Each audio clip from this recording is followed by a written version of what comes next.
Be doing this more often though too. I think we just have conversations like we do, and because there's a lot of data that I know that you don't know, and there's so much you know. Even though we're similar, we've been in two different realms in some ways, right? Yeah. I have learned so much from you, and I realize there's a lot of things that I tell you that I'm going, what? You don't know this? You don't know about this? You know? Yeah, and it feeds. It always funnels from one thing to the next. That's why I wanted to get this started. Right, but dude, right. So the Dan Aykroyd. But in this film, David, the evidence is compelling. It's genuine. It's authentic, and it gives us hope. Now, look how old this is. How old did you see a year on the video? Let's see. Evidence, the case. I think it's going to come up. UFOs. Right. Evidence. No, I'll look it up later. But he talks about the occurrences in the 1990s. So I think. 6 years. See the 1990s they talk about. So I think it's probably early 2000s. I would say like 2003. Yeah. So this is when we were talking and I was explaining this to you is what I felt was the most important visual sighting ever. Yeah. And I truly believe it was an accident. I don't believe they were trying to do this. The tether did break because it generated so much energy that it burst. And I believe Sarita goes over that. The astronauts were thinking on their feet, though, so there must be protocol for if something happens and in communications to downplay it.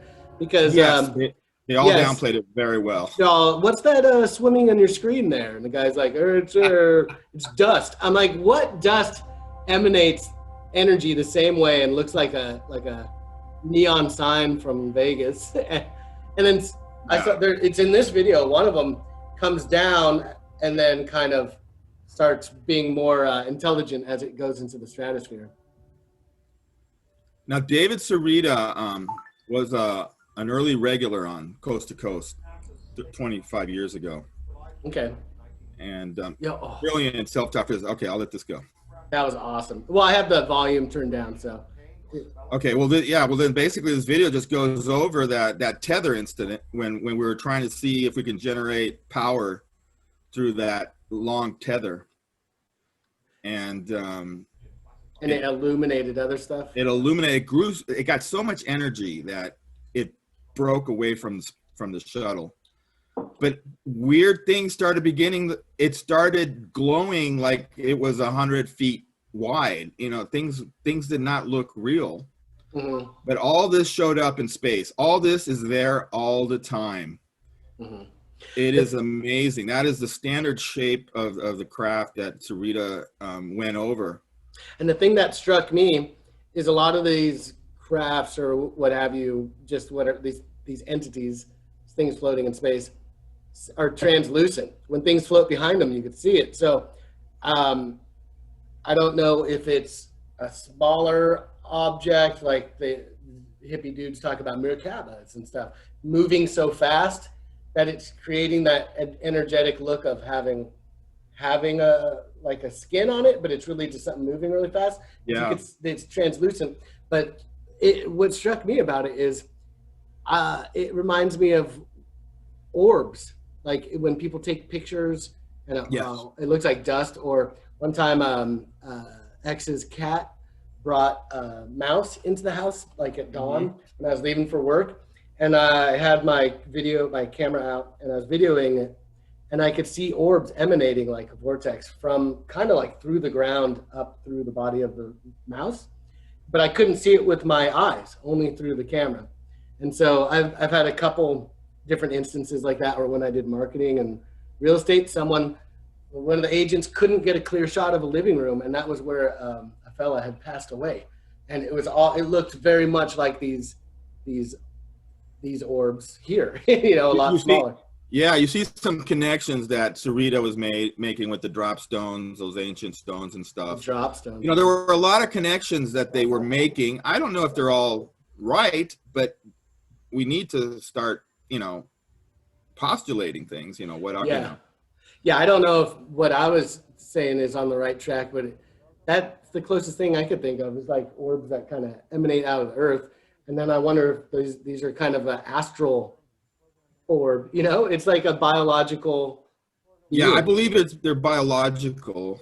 Yeah. One of the first things, I think I told you my story, what threw a wrench in my Christian worldview when I was young, was seeing a craft, a standard UFO, white dome, silver craft, rotating lights at about 30 feet with my entire family. Now that experience I'm explaining to you is the identical experience that David Sarita had at around the same age. Oh, wow. He had almost the identical same craft witness with many people at around the same age. And so, but we're both growing up Catholic, and that throws a wrench. That makes you start questioning, you know, things when you see a craft. And what I ended up believing that these crafts were actually the angels, possibly biological. By biological, they're alive. And one of the postulations on these orbs we're seeing in space is that they actually, maybe when they enter space, they could become those physical. Maybe those are the physical crafts that we see, except they're vibrating at a different dimension when out in space. Possibly, that's one postulation. Yeah, and I don't know. I'm not sure where Sarita ended up. There's kind of a practical side to that too, because imagine if you're in a solid object traveling through space. There's so many objects, just loose dust, that could completely destroy you if you ran into them at a high enough speed. You know, it would be like a golf ball size rock could just obliterate you. So, I mean, there's a practical side to it, even if it is space travel and not more of a spiritual aspect, you know? So yeah, dimensional. And that's where a lot of people in both Christian community and New Age, you know, I think that there's a consensus that these are interdimensional, and not, by many people, and not just necessarily crafts from another planet far off, you know? Yeah, I would imagine that's more likely. I don't know is this video go over the actual tether actually being let go? I know David in this video describes what he believed he cracked the actual propulsion code. Oh yeah. Oh, okay. I didn't go all the way through it to the energy. Yeah, he goes heavy into physics. He's a self-taught physicist. Actually has some patents. He's a brilliant man. You know, let's look this up then. Let's do some. But in the beginning, when the tether goes out, what I noticed, what caught my eye, was that all these crafts were flying in crisscross patterns. No one's doing turns or curves. They're all like following a grid. Yeah, like a flight pattern. Yes. And then they seem to be what also struck me in this, like the little bit that I viewed it, they seemed to be free floating at first, and then as they got closer to Earth, they started to be more intelligently guided. Oh, I didn't recognize that. I gotta watch them again. I haven't seen these in 7-8 years. I mean, I watched these pre Facebook, early internet, you know. Okay. Probably from David Sarita's own site back in the 90s or early 2000s. I'm sorry. Oh, there it is. There's the cord when it goes out. That cord is like the thickness of a dime of a hair. Yet what we're seeing is something miles away, and yet it looks like it's a foot, you know, many feet across. And David did the calculations, which just did not compute. It looks inflated or something. I thought it was smoke. Like it inflated, yes. I thought it was smoke. You know what I'm thinking now that I'm talking to you? This is great when I got you on here, but I'm thinking this all in new ways I never have. It looks like a vector line on my CAD screen, man, that I drew at a large vector scale, and the scale's off. It almost looks like a vector being drawn in a computer screen. Way off. Look at that. Yeah. Or like when I do. Whoa. Oh, look at that. Look at that one. Now it's just disattached from the. That was cool seeing the energy. Yeah. Be traced by it. Yeah, it looks like a super thick fire hose, and you're saying it's only like the size of a dime. Yeah, or thinner. I forgot. You know, it's been years since I've seen it. So imagine that. It breaks off. And why did it break off? Because it pulled too tight, or because they energized it too much? The story was that the energy bursted at the connection point. Oh. Now, I've heard people say that this is all BS. The whole plan was to do this from the beginning. I don't think so. I think we really set out to see if we could generate electricity and power in space, you know?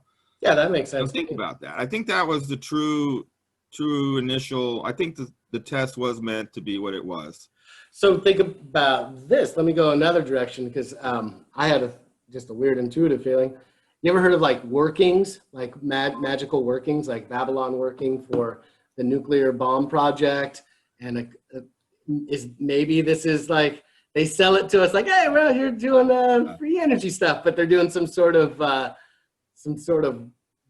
magical working. I don't know. Yeah. See, this is where you bring stuff I don't think about, man. This is where you get me thinking. Yeah, no, I never thought about that. You're the first time I've started thinking about that. Because look at the size of that. Well, that doesn't make sense, because it is covering up, and Sarita is actually pointing this out, and he's giving you the scale of these things. Some of these crafts are huge. Look at that one in the center right now.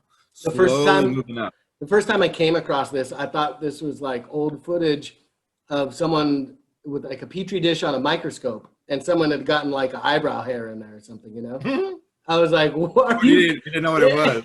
I didn't know what it was. Like, okay, so there's an eyelash in there and a bunch of amoebas. And then it turns out this is in space. So, yeah. So the reason I know this, I used to have this video on my website, my early supernatural research website in the 2000s. I had this, I actually downloaded this, and I used to play this and many other UFO videos. So I used to get thousands of hits pre-YouTube. This is pre-YouTube. Oh, wow. But once YouTube came out, I was like one of a few websites holding some of these, videos. Yeah. Everything, the Wild West came into town, and everybody in the world started posting things. And what I hate is Sarita never made a dime off any of his movies, because they've been downloaded so often. No one ever really spent much time purchasing his movies. But he was happy. He's sort of happy. He just wants people to know these things. And yeah, he's one of those like disclosure guys who's just like, hey, we just want to know the truth. But yeah, that's a shame. He's a creative guy. He produced the video with Aykroyd. If you work with Dan Aykroyd, you got to be likable. I mean, yeah, no, he is. So cool. He his claim to fame is he discovered one of those famous actresses, Pamela from Baywatch. I forgot. Pamela Anderson? He was the first photographer ever to photograph her. He's got that on the website if you're. That's pretty cool. He's a Canadian. David Sarita's a Canadian. We spoke about 2 years ago. Mm-hmm. I was having I was going into one of my little research crazes on the number 17 and writing essays about it. And so was he at the same time. Wow. And so we talked a bit on that, and I revealed some things to him. He gave me a lot of information. We both understood at the same time that the number 17 represented Christ to some degree, is the number being hidden in the Bible for Jesus. And I always think it's neat that intuitive people are sort of on the same path at the same time. Sometimes. I think like knowledge. Because if you look at inventions, it's a lot of times they're contended, because these huge inventions will be just within 5 years of each other, but in different corners of the earth at the same time. People coming up. At the same time, yes. Yeah, with like how gunpowder is going to benefit us. Every time I think of some concept or something, I'm totally connected with gut feel on Fox. Well, every time I think of some stupid thing that we should be talking about. It's almost like a solar wind or something of knowledge. Yeah, and so some of us, we don't have a voice. We don't have a million viewers, like gut feel. But it's so good that he's there to say that, Oh, Greg Gutfield. Oh, yeah, because you guys share same like personality and. Yeah, we're definitely the same personality. We're the same age. We have the same, believe it or not, I got to shave the beard off. We're the exact same age. We were born in the same city, New York. I saw a lot of crazy patterns there. His favorite book was the same book, one of my favorite books, written by an obscure horror writer. It's like, really? How does that happen? You know, how does That's pretty that cool. happen? That's cool. And I think you'll see that with all different personalities. You'll see these similarities between different intuitives. You'll find like other intuitives like you, more your personality, you guys are going to be coming up with the same ideas often at the same time. Yeah. It's funny. I got a buddy out in Arizona, and he's probably going to be on the show. And we'll just comment like the way you and I do on current events. And I think I'm coming way out of left field, and he's going to like finish my sentence. Like when I talk to you, it's like, okay, someone else is seeing it from the same perspective. So it's pretty cool to see that type of stuff. Oh yeah, this is great how you're handling Zoom here, man. It's fun, right? It's like, I don't know, you get to just have casual riffing over shit that's going on. But I gotta think of what did I write in that essay on this thing. I wrote the essay on this years ago. To me, I wrote it down as the most important. I'm all over a couple of the chat places, and when people ask on what's the most important UFO sighting, I've always pointed to this. STS is, you cannot deny it. Our military could not deny it. They had to use, I love if you could find where they're just like, they're pretending it's not there. You know, they're gaslighting us. Like what's happening in politics right now. They're just gaslighting us, you know, like if it's not there. Yeah, totally. I think I know exactly where I could find that. 1 second. Turn the volume back on. Okay, Houston, we got contact. It's beautiful. We're gonna get it on the TVs and downlink to you. We can see the tether. It's beautiful. Franklin, and we'll look for that picture. All right, here we go. There we go. They're all dumbfounded. Look at that! It's a petri dish out there. It is. Must be freaking out. Houston, we're not alone, man. No one's even talking. I don't know if I passed it, but this is where they're like, hey, we're seeing some stuff swimming. They're like, and it's not stuff. These are crafts 10 times the size of the shuttle. Some crafts are smaller, some are larger. Some just show up out of nowhere. You see those? Sarita breaks them down really good. Yeah, I love the ones that are just like emanate. Look at this one passing through. I'm all pointing, but the one passing by right now. Like, come on, looks like. Come on, like, guys, say something. On. Yeah, they're this one is muted. Let me find one where they talk, because it's like I have respect for how smoothly the guys just like, nothing to see here. Get back. He does such a good. I wear my heart on my sleeve. I would be like, are you seeing this? I'd be laughing. I'd be freaking out. And I really truly believe they've never seen this before. Heck no. They for a moment they energized and are seeing things that are there all the time. Yeah. How they don't crash into us normally? They got to be super intelligent. They feel biological. What's your gut feeling on that? If they are like orbs that are terrestrial, and I kind of think they are just at a higher order, you know, they feed off of energy. So like if something's dying, if something's giving birth to something, if there's something violent happening or something very sexual. So I think it has to do with energy. And think about what they did here. They pumped the space around this with just tons of, so much energy. I sound like Christopher Walken. They're pumping it with tons of energy. I can't do it now. And then I'm back thinking things back down here on Earth, and how do people generate that energy to do like rituals or whatever? Sex, violence, you know, things that get your blood pumping so that there's energy and iron in the blood and like the electrical forces, and then these things start appearing. It's funny because like these pictures. I've read about orbs a lot. I've seen them one time, about 7 years ago. I felt something in my room, pretended I was sleeping, I woke up clearly, but just stayed in my bed. I'm thinking I'm feeling something in my room, and I'm feeling it's a burglar or someone, right? Yeah, in the yeah. house. And so I stay in bed, but I wake up clearly. I'm completely cognizant. My mind's clear, and I snap out of bed to startle the burglar, right? Uh-huh. And there's 3 or 4 freaking orbs over my bed, circling each other, and then they just shoot out the freaking back door, right through the wall. Wow. And that's my only experience with it. It's a crazy supernatural experience, but I've never ever seen an orb other than that.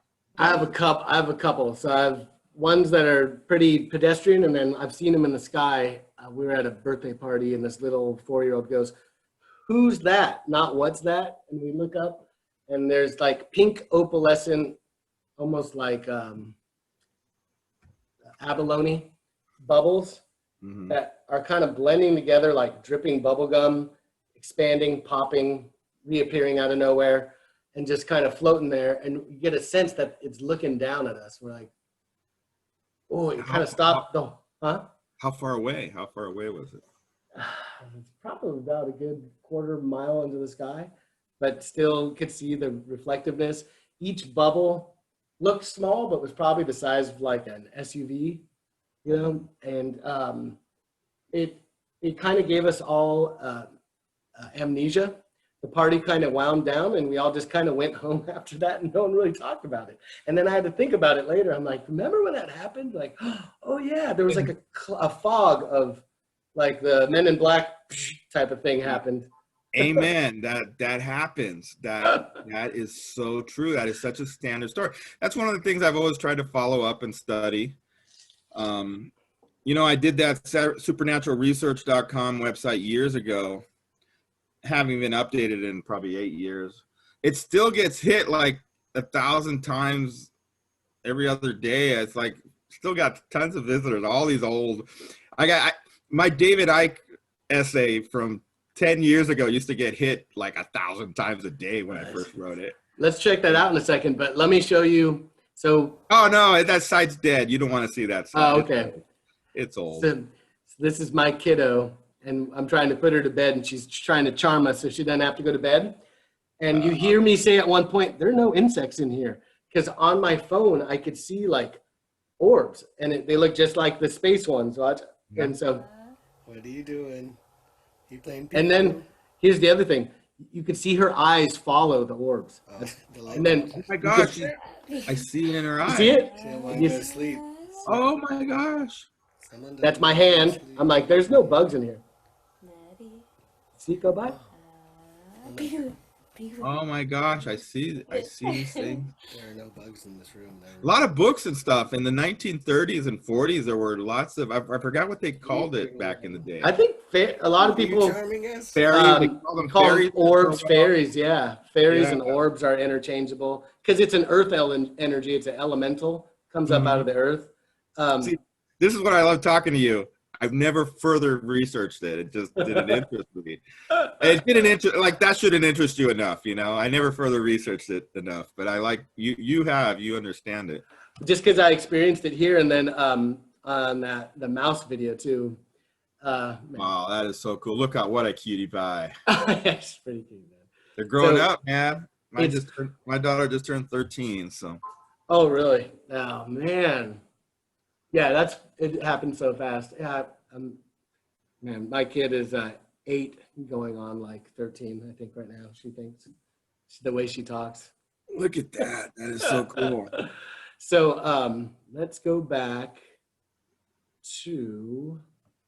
So I think when we first talked about this, I was saying what I believe was a real important UFO sighting, these STS. I didn't even remember the number. This is where my memory doesn't remember everything. STS 72, right? Is what it was?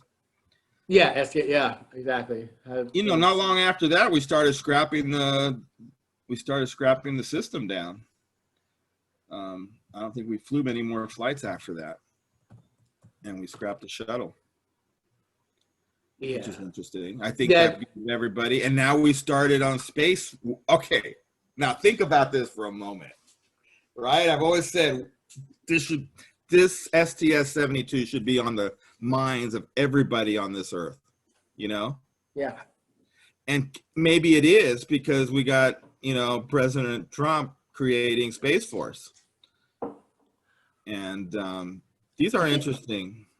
I think Space Force is a front to get us to legitimize and pay for AI soldiers that will pretty much, they want to colonize Mars. They're going to be like, it's too dangerous, too long. We got to, you know, we got Space Force, pay your tax money so we can colonize it with these AI guys. And then we're going to get replaced. We're the useless eaters. We're going to pay for our own demise. You know what I mean?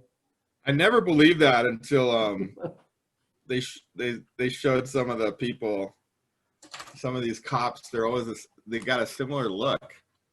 Yeah. I started thinking that way when I started. Well, I was always a big fan of Blade Runner, and then I started reading Philip K. Dick's books. Are you familiar with him? I got them all. Okay, so now you know that there's a triangulation between like satanic, demonic stuff, New World Order, Mars, communism. You know what I mean? It's not a triangulation, but there's a connection. Yeah, Dick understood it. Very conservative, very conservative guy. Well, he grew up with communist parents, and he went to like a communist daycare, self-described, when he lived in the Pacific Northwest as a kid.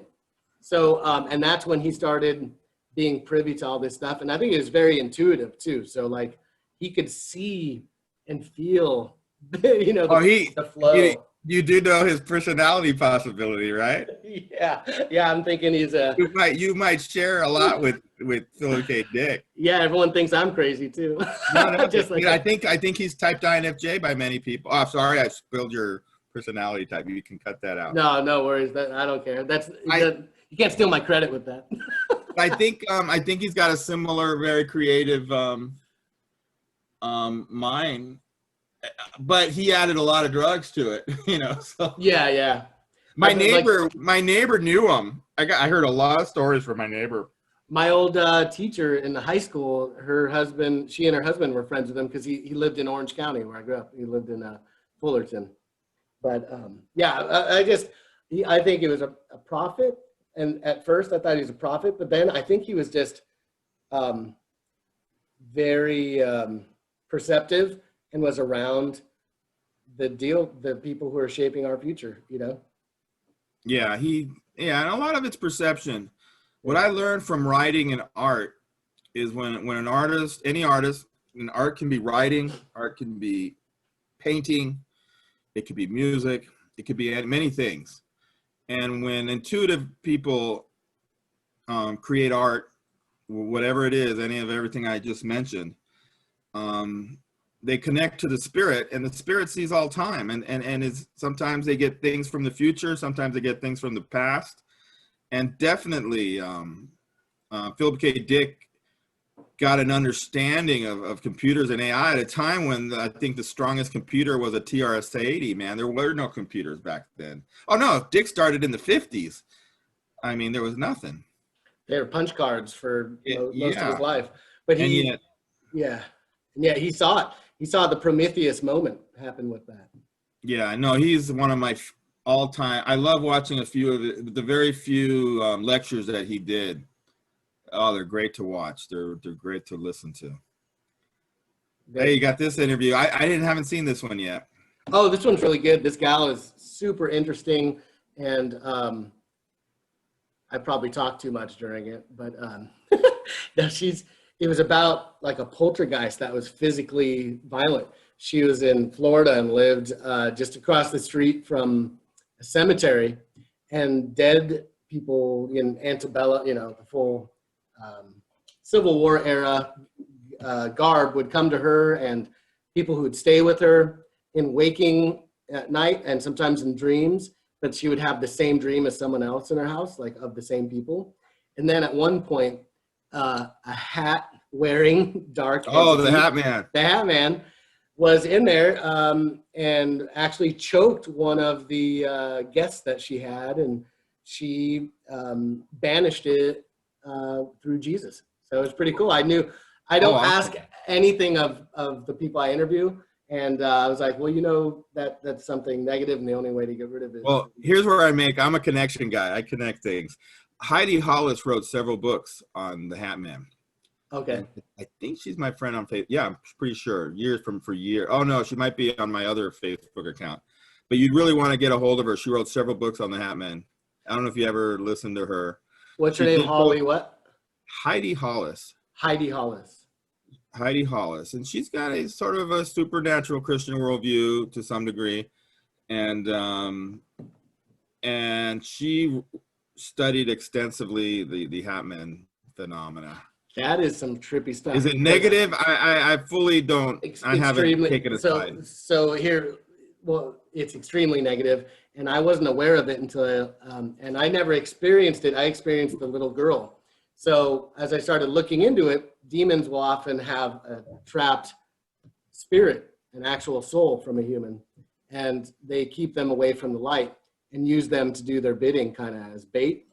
And then the Hat Man is just a real negative entity that I think was brought here through workings, through witchcraft and warlock stuff, because I was watching Ghost Adventures after I had my experience, and then my sister's friend talked about the Hat Man, and I can't name people because they don't want me to name them, but other family members had experience describing the same thing.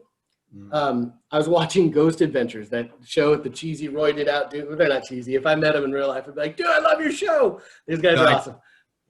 Anyways, I don't watch those. I can't watch those. I know. Yeah, I know. So I was watching one, and it was Bobby.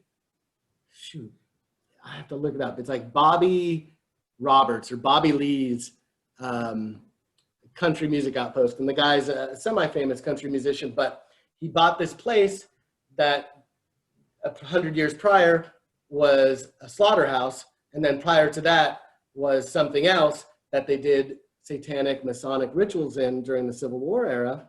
And this pregnant lady had been killed by her boyfriend and his friend ritualistically right there near a well where all the blood from the animals in the slaughterhouse would go down.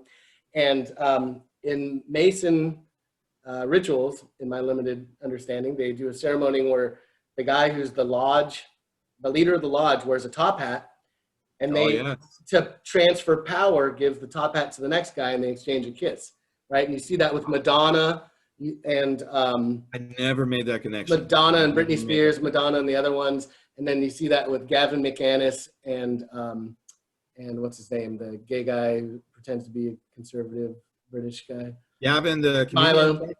Milo.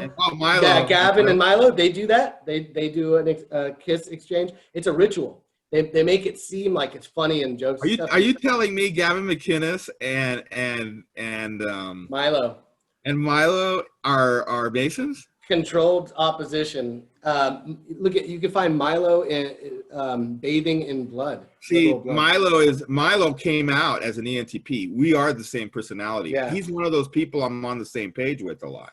Same here. I was a huge fan and a huge fan of Gavin until I saw them do that ritual. And it was a ritual of him extending the power and authority from his British Masonic lodges to America, and Gavin welcomed him. So anyways, that's just my opinion. Look, I every time I talk to you, I get stuff. But I love Milo. I love Milo. I love a lot of his stuff, but I think they're controlled opposite. But so anyways, in the Ghost Adventures thing, there's an entity that is wearing a top hat. It's this really slender, long silhouette, and it goes across the screen like this and dips down without making like leg movements. It just goes straight, and it's holding a hat. Where did this happen? Bobby Mackey's country thing, and it's Ghost Adventures. The second time they go back to Bobby Mackey's, and they're down in there. The first time they were there with a priest and a group, like a tour group, and they regretted it, and the priest got attacked, and one of the crew members who went back had marital problems and all these issues, and a lot of the people who were on the tour said they were haunted back at their house. Something followed them. Just crazy stuff. So anyways, it was a silhouette, and it was a hat man, and they got it on freaking film, man. So, but you'll have to pull that up one of these days when we're talking. And so I don't know the connection between Masonic rituals and the Hat Man and which one started which, but I think they're emulating the Hat Man because it's an evil demon, you know. And if you go far enough into Masonry, they're praying to Jobulon, who's underneath, you know, the African Congo subterranean, waiting for the earth to get warm enough to come back.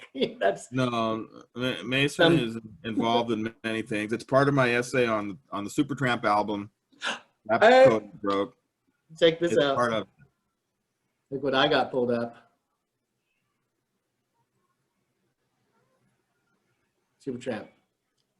I need a bigger one. That's what she said. Okay, hold on. 615, 600. There it is. There's the 911 on it. Which one? But see, what's interesting is that's that code I broke because you know that I think I share with you. Supertramp means great harlot, and I wrote that first essay from a Christian point of view. No one ever talks about the essay that I wrote that went viral. Super means great, and tramp means harlot. And I was reading Revelation 17, and I think it was Isaiah 51, or I forget. But I was reading about the harlot who sits on many waters, holding a golden cup over the great city that's responsible for the commerce of the world. And because I own CoverArt.com, and I think you had an image on your search came from my cover art. If you look there, you should see a search from my cover art on the images. And let's take the blue one, the one with the blue square. I think I drew that one. Which one? The one with the blue up on top. Go up. This Go one? Back to the top. The one on the right. Oh, okay. That should be mine. No, that's YouTube. Someone took my picture. I drew that square around 9/11, and I published an essay years ago. One of the first essays online on this. One of those is mine. No, that's someone else, I think. But it doesn't matter. Everyone noticed it, but no one ever speaks about the biblical reference. They just go, 9/11 Twin Towers. I go, no, Supertramp, great harlot. And our point of view is from within and our point of view airplane. is within an airplane. Yeah. And look, all this is like food, like diner stuff. Yeah, it's food. It's the commerce of the world. So I always envision John when he's having his revelation of the great harlot, that basically John is seeing a picture of a woman with a golden cup over a city that's made up of food. I mean, that's the food is energy, and they sacrifice the Twin Towers as energy. So if you really think about it that way, that image is what you would want to send back 2,000 years ago to a prophet to visually understand, Revelation, and Isaiah's. So what I owned CoverArt.com, and that was the reason I first published that essay. I saw it; it freaked the hell out of me. And no one writes about it, John. Everyone just talks about 9/11. No one talks about the fact that it's in the Bible. We're looking at the great harlot. And when you go back to your first screen, Crime of the Century, the lyrics of the main song from Crime of the Century, written 7 years earlier, describe the crime of the century, which is 9/11. No one talks about that either. I have not heard. Let's see. So you told me about the Supertramp album, and now you cracked that. Now they're playing in the current century. What will it be? Read all about the schemes and adventuring. Well, it's worth a fee. So open sea, and they raped the universe. Now they've gone from bad to worse. Who are these men of lust, greed, and glory? Rip off the mask and let's see. But they're talking about the in a way they're talking about the harlot there, and the. So I always saw the crime of the century as, for me, the biggest crime of the century is the 9/11 thing, and when I dug deeper, if you were to read my essay, which nobody else dug that deep, everyone's copied my essay. I realized that Supertramp was a nobody band, and they were broke, and they found some money from this one guy named Sam, I think, Maciages. And when you look up him, he's wearing the big Mason star on his on his shirt. The only picture of him, he's an absolute Mason. And when you research the album, which won Album of the Year in Supertramp, Breakfast in America, won Album of the Year, Cover of the Year. It's a reason it's on my cover art website, simply for its artistic point of view. But when you see that, and you research it, they actually taped that whole album inside a Masonic Lodge. Oh, no way. The whole album, the whole Supertramp, the whole Supertramp Breakfast in America. What are the odds of that? Tell me. For the crime, what are the odds that it was? See, that's the stuff I wrote about. Some people relay it, but I'm the one who dug deep and pulled that out and first wrote about that. That's like ago. Red Hot Chili Peppers getting their first huge big single after recording in the mansion that Aleister Crowley did Black Magic in. Oh, really? The Rolling Stones recorded in there too, and at the end, Mick Jagger tried to commit suicide, and Red Hot Chili Peppers named their album Blood, Sugar, Sex, Magic. Oh my gosh! No, you scare me, John. I can't be talking to you too long. Okay. Because I'm making connections I don't want to make. The reason I think I've been a good researcher is I find something and I move on, and I don't dwell on it. I don't dwell on one thing long enough to turn it into a complete conspiracy. Yeah, yeah. It's one of my but things that I don't want to know. I don't want to know what some of those things you're telling me. You're kidding. Oh my God. I just saw the connection there. Pretty crazy, huh? Yeah. Yeah, it's all energy and stuff, and then to go full circle. That's why I think those things are in space, man. I think that's all. Well, let me ask you, what do you think they are? What would be your explanation? Let's both try to give our best explanations for them. STS-72. Yeah, I think it is. I think they're what people used to refer to as angels and cherubim. That's what I believe. I believe they're each unique and individual and alive. Yep, and they represent a different frequency, the same way angels represent different frequencies, and they're lower level players that lower level than the sun, Venus, Mercury, because those are all like the first 7 planets are the archangels, and then I think these might be the cherubim people speak of. So, and when Cerrito went deeper in his research, and I'm going back years and my memory is not the greatest, but when Cerrito did his research, he actually caught video of actual crafts with the same shape within our atmosphere, which was pretty unique. Yeah. With the same little tail, that little notch in the tail. You see that little notch in the sphere? The little notch, yeah. And that seems to be something that is possibly part of everything. I think the crafts, I'm having a hard time believing that becomes the crafts that I witnessed. Yeah. And at a certain point, I think, because if you notice, sightings seem to reflect what's going on in popular culture. In the 50s through the 70s, you get a lot more like reflective aluminum type crafts that people see, and then it turns into the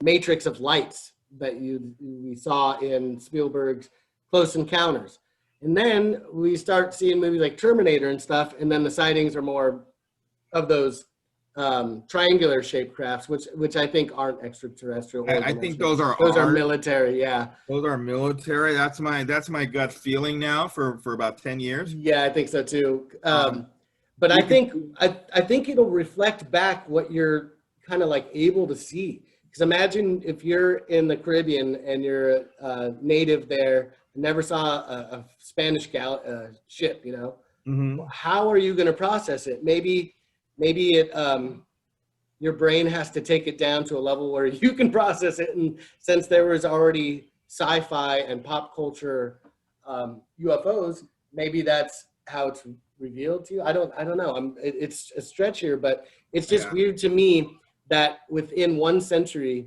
there were multiple different ways people would experience this. And so I think there's an aspect of like, it shows itself to you the way you expect it, you know? I've struggled with that. Okay. Yeah, that's pretty weak. With that. That's a weak No. It is. I think it is a majority of it's a majority of what I hear from my tribe, my Christian evangelical tribe. It just doesn't feel airtight to me. It is. That's who I hear that from a lot. Yeah. And I don't know. And that's funny because I was taking it from like a tech perspective, almost like, okay, if you have a cloaking device that you can't make yourself invisible, what do? You make yourself acceptable. Because if you come out just like in your actual illuminated light form, you're gonna just blow people's minds. And I processed this. Here's why I'm having trouble with it. I processed it, and I'll tell you about the UFO event I experienced. It was in 1977. I'm 12 or 13 years old, and I witnessed it with my aunt, my grandmother, my cousin, and so there's like 4 or 5 of us witnessed this thing. And the little scientist that I was, I interviewed everybody the next day, right? We all had the same story. I interviewed everybody 10 years later, same story. I interviewed everybody 20 years later, okay, because this was so long ago. Yeah. I'm still trying to see, did we each see something different that we wanted to see, but yet we all saw. Now, this is pertaining to one of the standard silver crafts that you see all over. Next time I'll have my UFO library together. I could pull up beautiful books and pictures of some of the top UFO books. But those shiny crafts are usually attributed to the Pleiadians. So, right? Yes, I forgot the author. Let me see. I got his book. It's a $200. Yeah, I'm looking it up right now too. Hold on. I'm gonna see if I have. I haven't seen that. I might have sold it when I was low on cash. I had several copies of it. Let me see if I could. It was like a Norwegian guy or something, right? No, I don't. I didn't see it when I returned everything. That guy was awesome. Oh my God, you know what? It was stolen. No, that's like some of my. That's why I don't collect records anymore. All my favorite records were stolen. Do you know? Because I just put my library back together. I told you I was working on my office, and I got all my books back in my office. And that book did not make it to my library. And it is one of the most expensive books I had. It ranges $300 sometimes to $500. It's what's his name? Who's that crazy German guy? Which one? Which crazy German? I like the. What's his name? I got all his books somewhere.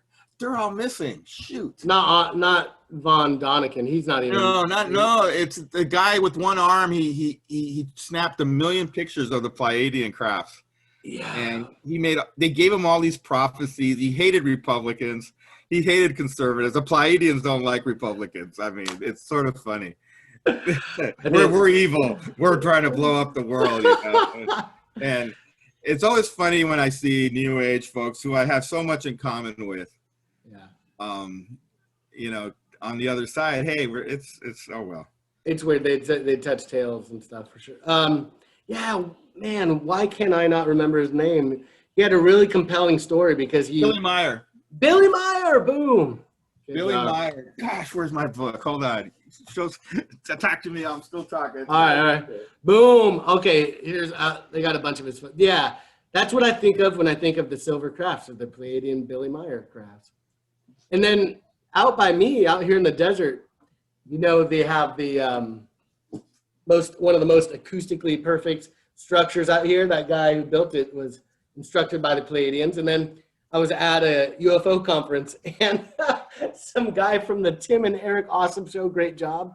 He's a black dude, but he had. You got all the pictures are online. See, okay. I'm an old man. I had this stuff before internet.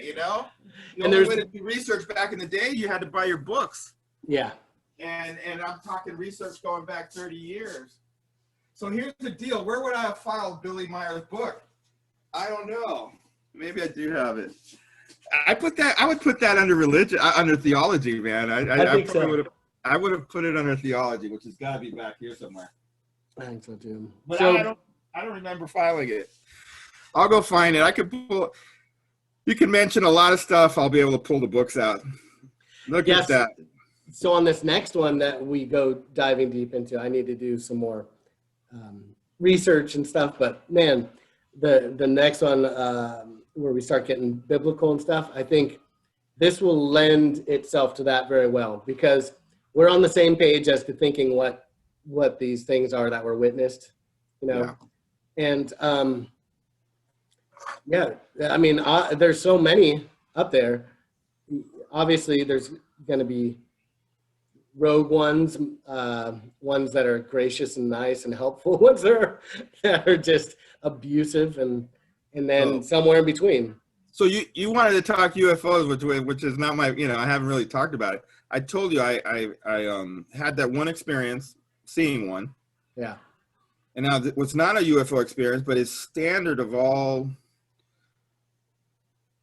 most experiencers is I have a 3-hour missing time event.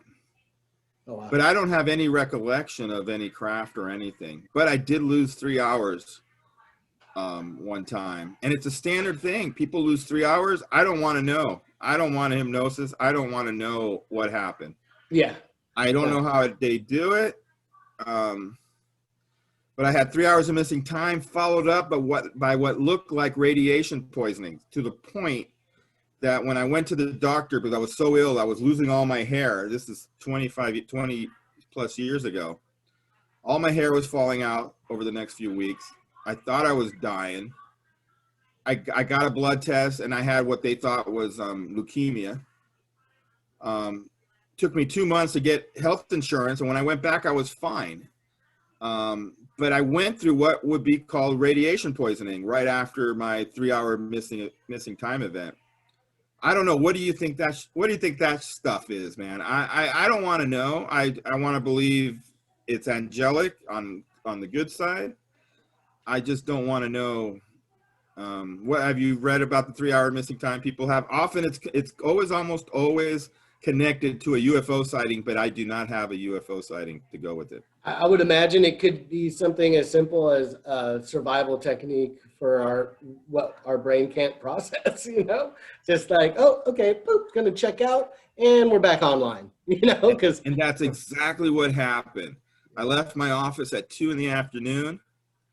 with enough gas to get to my night job teaching animation, and for some reason, I felt like that guy in E.T. I had to take the country road. I had to go drive by the lake. I had the most irrational need to go drive around the lake and take the long road to my school. Okay. Totally irrational. So I get in my car to go to school. I tell my office, where I was like a VP of a manufacturing company. I say, hey, I'm leaving early. It's 2 p.m. I want to get to school in time to prepare my lesson, right? So I leave at 2. I don't remember anything until 7 p.m. in the evening, pouring rain. I wake up driving in downtown Minneapolis.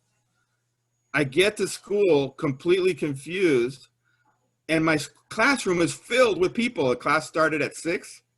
Evening class. And I go to the guys, I go, why is everybody here early?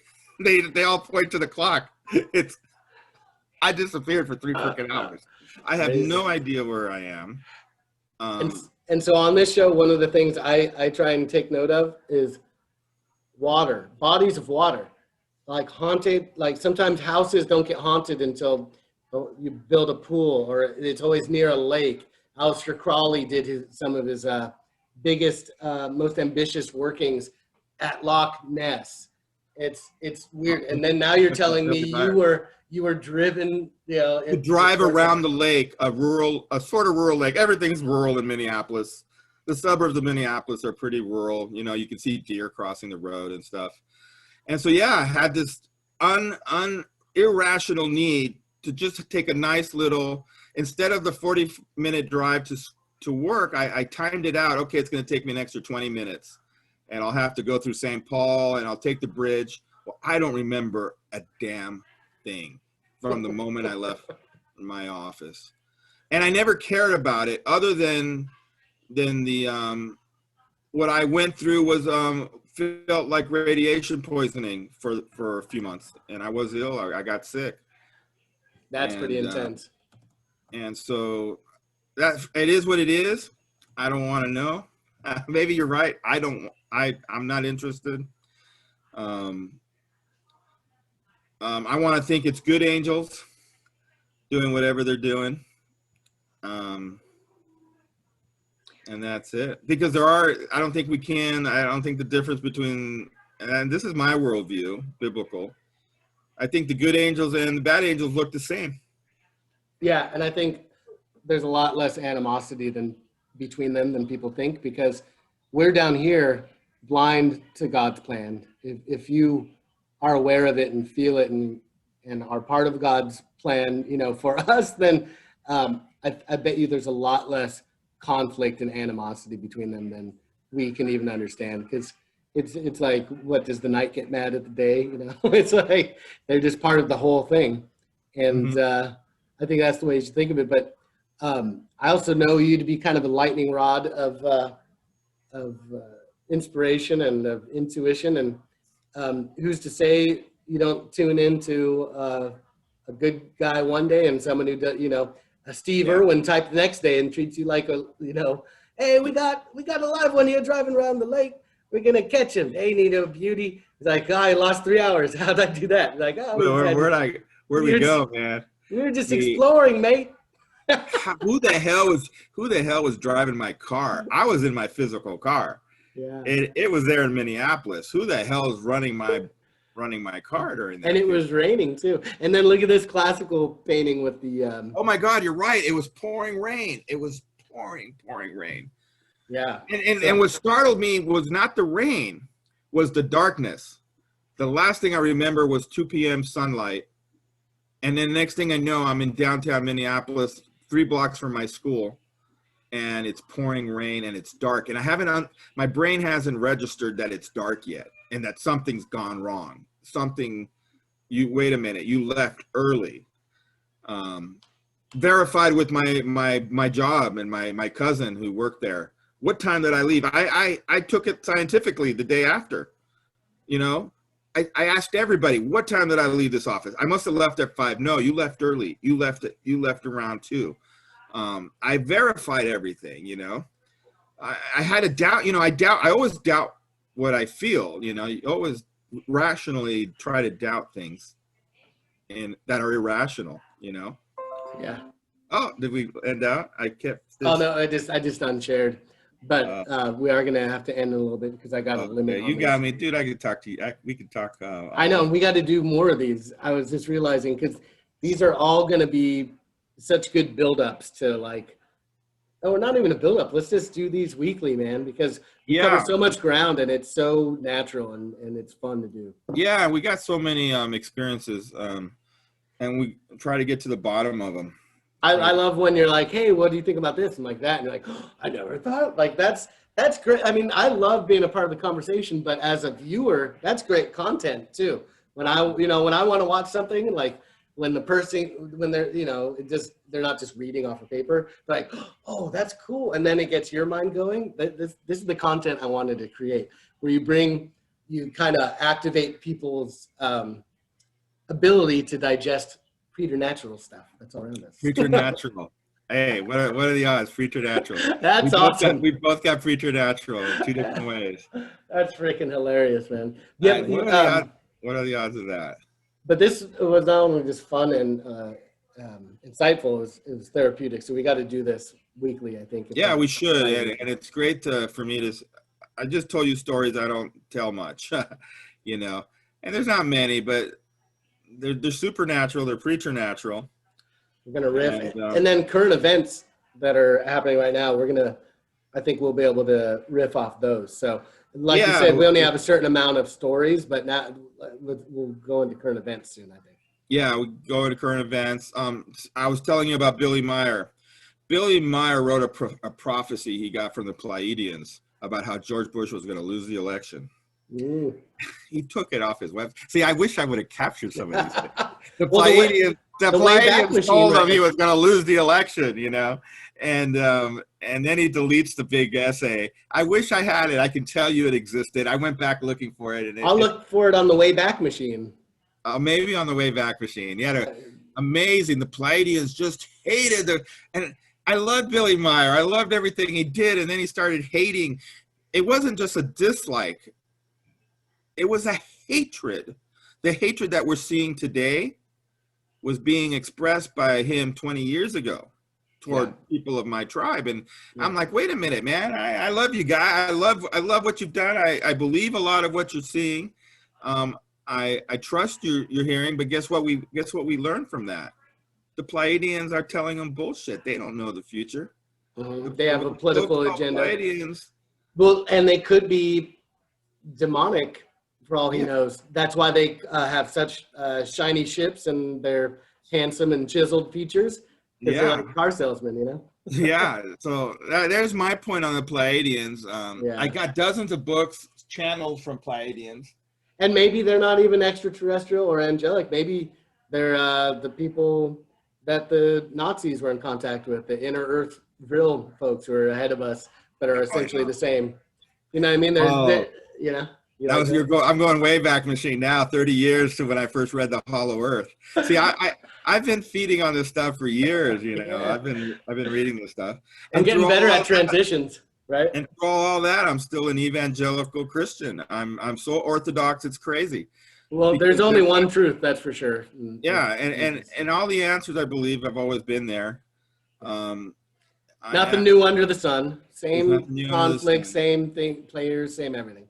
It's just understanding what is difficult to believe, that these things are there, and they're probably the angels. I have no other answer than the angels. So all right, man, I'm talking too much. No, sorry, we wrapped it up. My stogie is a nervous tick. I always want to smoke it. When I used to do the Kevin Smith show years ago, I used to do his podcast. It was a radio show. He started playing with early video. Terrible back in those days, and I would always smoke my cigar on the show with him. Nice. So I haven't done this in ages. So I got a cigar on the weekends when my kid's not here. I'll smoke a stogie with you too on the next show. Yeah, and so we'll talk about our cigars, and then you put that all on your header, and that'll all bring you some visitors. Yeah, I'll be like, hey, sponsorships. So but no, we brought it full circle because we started off talking about the aliens or those crafts or whatever in the STS 75. Is that what it is? Day 9. Yeah. Talked about how we think they're cherubim or angels, and then brought it back and ended up with angels. It's like full circle, man. No, yeah. It's like we planned it. Yeah, these are they're there, and we'll go into other stories later that we got to figure out. Do some preternatural research. We need to study the word preternatural on one of these. We should, and then we need to do a preternatural travel show where we go somewhere that's like either like stargazing in Arizona and being like, hey, that's not a satellite, or like a haunted place or a biblical place, or just something fun where we get out and about, because I know I've been penned up too long, and you've probably been penned up too long. And we'll see if we could do like the prophet whatever and call down some UFOs by calling them down. You've seen that guy. You saw that guy. I saw that guy. He's awesome. Dude, we'll do 2 ways. We'll do his way, and then we'll do the Spielberg way. We'll be like, boo, boo, boo, boo, boo. Let's see. We'll get him to come down. Yeah. Well, I haven't had any other than as far as physically seeing stuff, it was those orbs about maybe 7 years ago, I think. Haven't seen anything ever. You know, these things are very far apart. They're not I don't believe they're everyday instances, you know. Well, and as we saw in that video, they're subject to the amount of energy being pumped into the environment too. You know, like they become visible. No, that's where you brought me into thinking things a little differently. Yeah. That I've not even dug in. Stayed away from that because it scares me. It's very scary. You don't want to mess with that stuff. I don't even want to know it. Yeah, it's no good. But it's good to know. Yeah, but hey, here's to the next time, and I will get my stogie ready, so I won't just leave you hanging. Hey, it was good talking to you face to face. We should do this more often. I know, man. I haven't seen your face in a while. We talk a bit, but not like this, so that's cool. Yeah, that's true. All right, bro. Well, you know, all my love, and thanks for your help, and we'll talk soon. All right.